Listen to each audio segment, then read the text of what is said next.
My issue is I have $1 million in cash, maybe a little bit more. Not, I have other assets, but that's strictly cash. And I'm 80 years old. What would you recommend I do with this cash other keep it in CDs?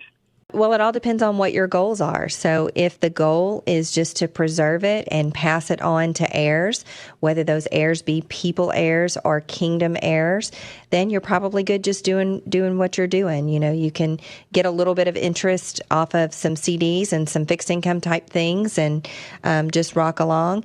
If you need more income than that, or, you know, maybe let's say that you have some kingdom goals for whenever you go home to be with the Lord. One of my favorite things to talk about is estate planning because, you know, we don't know how many days that we have left. We know that the Lord is faithful to take care of us for all of our days, but we also believe that the Lord owns everything. So I believe it's good wisdom to ask the Lord, you know, what do you want me to do with what you've trusted me with, not only while I'm alive to be a good steward and to take care of those under my roof and do the things that you've asked me to do, but what do you want me to do with this stuff when I don't need it anymore?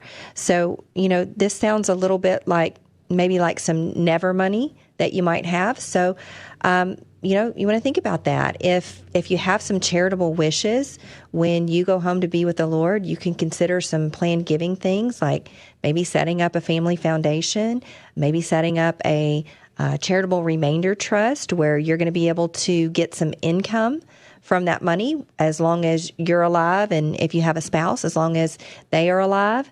And then you can direct that money to, you know, to kingdom work beyond that. If you want to see it grow, then you want to start adding some equity exposure.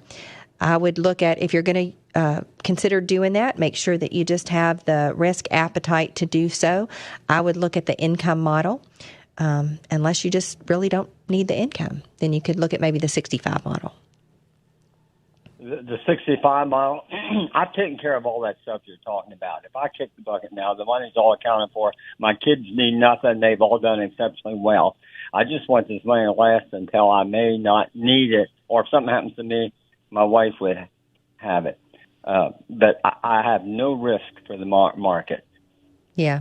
So then I would just stick with, if you don't have the risk tolerance for being in equities that can go up and down in value, then I would just stick to the CDs, maybe some treasuries or some things like that. Maybe look at some municipal bonds. I don't know what your income looks like, but that may be a way to get a little bit more interest. The inflation protected securities. Now you can only buy $10,000 a year of that per person, but they've been paying a pretty decent rate.